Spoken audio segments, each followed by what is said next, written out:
the single phase supply which we get. Now for this event detection, so as to show that you can, just classify the events in this way, we use an auto transformer because we can weigh the voltages there.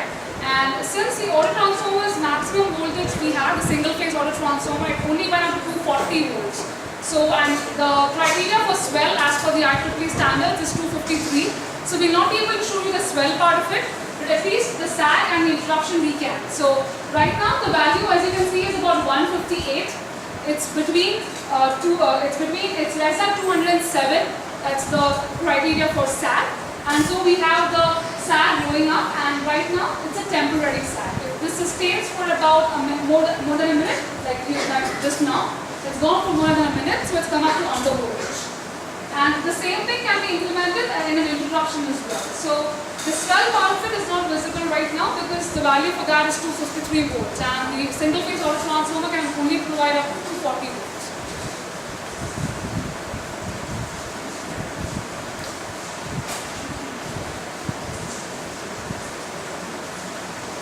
So now we've increased the voltage of the auto transformer, and it has come up to 230 volts approximately. And so, like I said, 253 is classified as normal voltage according to the IEEE standards. So we have here the normal volume going up, just to indicate that this is a normal voltage, normal working voltage.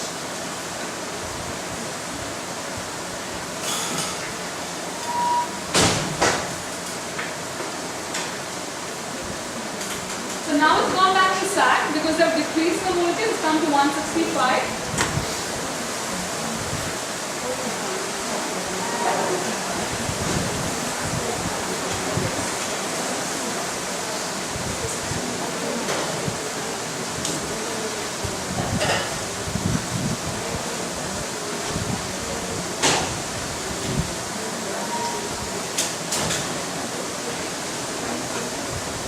Now the voltage has gone beyond 23 volts to be exact. So this is classified as an interruption. So we've just varied these values here just to show these. These can occur in real time at any point of time.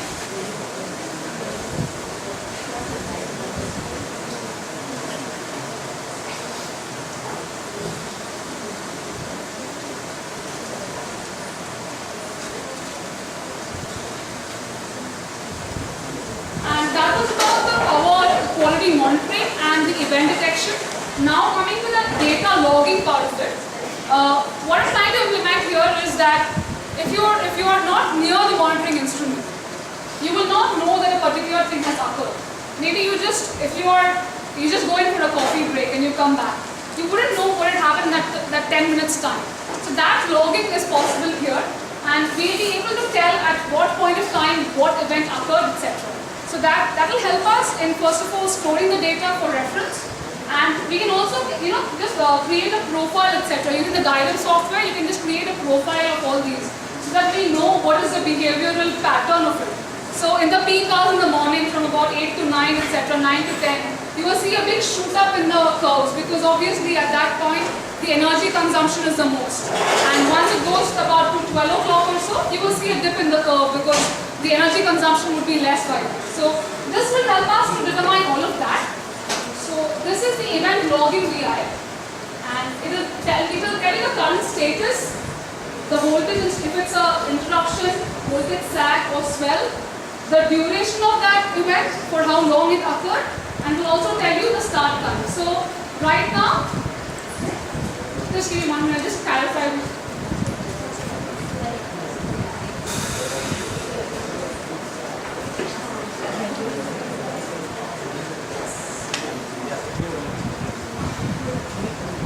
To demonstrate the classification, I have just changed the ranges here. So anything more than 207 volts, I have made it as a swell. So right now the voltage has come up to some 230 in the single phase in the lab. So it's showing as a swell here. So we have the present time, the start time, it started at 3:31. The time now is 3:32, and the time in seconds is being shown here. And the current status is a temporary voltage swell. When it goes beyond a minute, it will change to a sustained voltage. Like you can see, it's gone for more than 60 seconds there, so it's become a sustained voltage swell now. So this will help us to determine all of that. So this is the event logging VI, and it will tell you the current status, the voltage, and the start time. So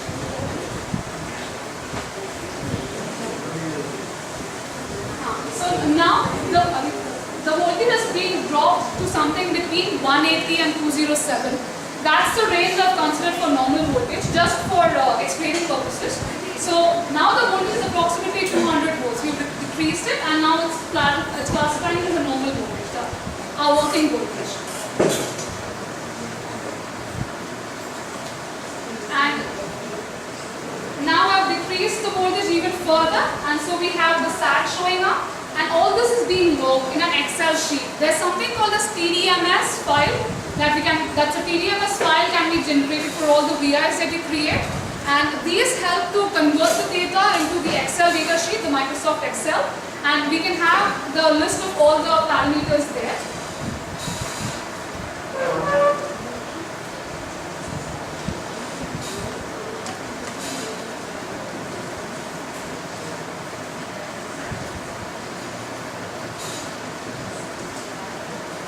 So now we have a voltage interruption.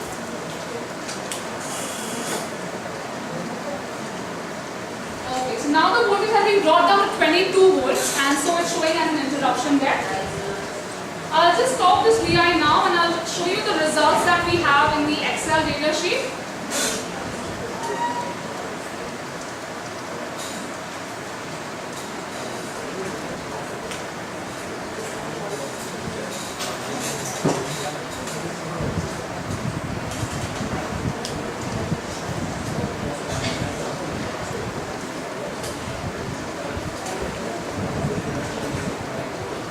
What we have here is a count of all the data started from the time this VI was started. So at the start, if you we had started with a swell. The voltage swell was the first thing that I had showed you.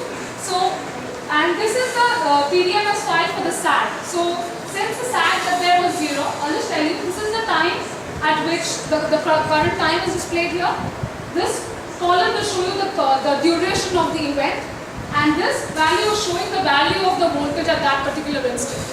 And now since it's at 230, it's not a SAT.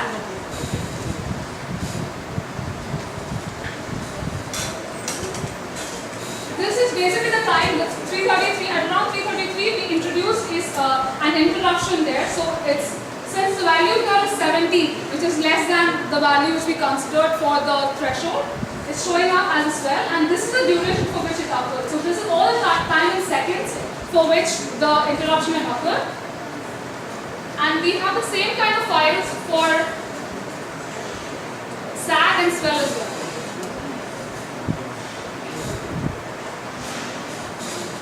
So this is a file for SAT, and again, like here we see the voltage is approximately 167, 166, etc. So that classifies as a SAT, and so here we have the duration of the event occurring. So SAT here it occurred for about 9 seconds, here it was 13 seconds. So this is just a way of showing that this event had occurred for this time. So when you're creating a profile, that's where this will help us. We have an exact track of what event occurred at what time, for how long the event occurred. So all this will help us in trying to figure out ways to stop these from occurring, because a sag or swell is not good for us to apply. We're not supposed to have sags and swells in our day-to-day electricity supply system that we have. So because we can monitor these, we can also analyze this, and once we analyze this, we can come up with measures to prevent that. So this project of ours is basically just a monitoring tool so that we can determine all these factors.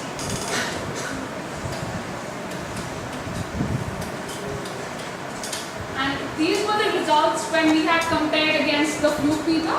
At the time of our project, these were the screenshots obtained on the Fluke meter. So we have the voltage, the power values, the THD, etc. This is the current THD, and that's the voltage THD. And similarly for a Yokogawa 3-phase meter as well that I had mentioned before, we have the power values here and harmonics here. So this is just a tabular column of all the details and of all the, this is basically a comparison table, that one using LabVIEW, the one with Fluke, and the one with Yokogawa meter. So we were able to get accurate values, and our values are found to be even more accurate for the CFL as well, because we used a CFL of wattage of 8 watts, and we were not able to get that reading on the Yokogawa or on the Fluke meter. And LabVIEW was the only place where we were able to actually get the harmonic and the power and voltage for the CFL load. Because the value being so small, it could not, the Fluke and Yokogawa could not really measure it as against LabVIEW, because we have a more accurate system here. So it was able to measure even a small value like 8 volts.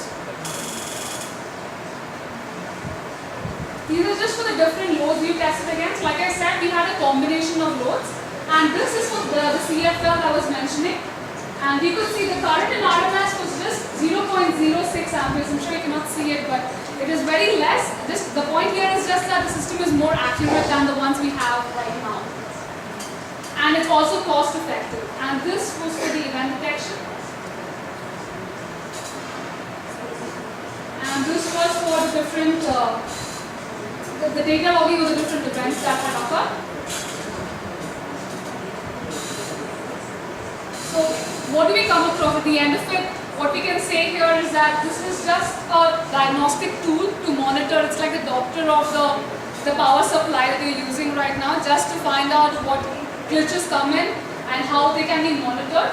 So it gives the user necessary information regarding the types of problems occurring and how we can help in solving them. And the very fact that it did test against the meters like Yokogawa and 3-phase also tells us about the accuracy of the current system. It's cost effective, it's more easier to use because it's graphical programming, it's much more easier than coding. So and it's a portable system, you can take it wherever you want with you. It's just a laptop and a few things here and there, but it's still better than the existing meters because it's more cost effective than the current meters. Thank you.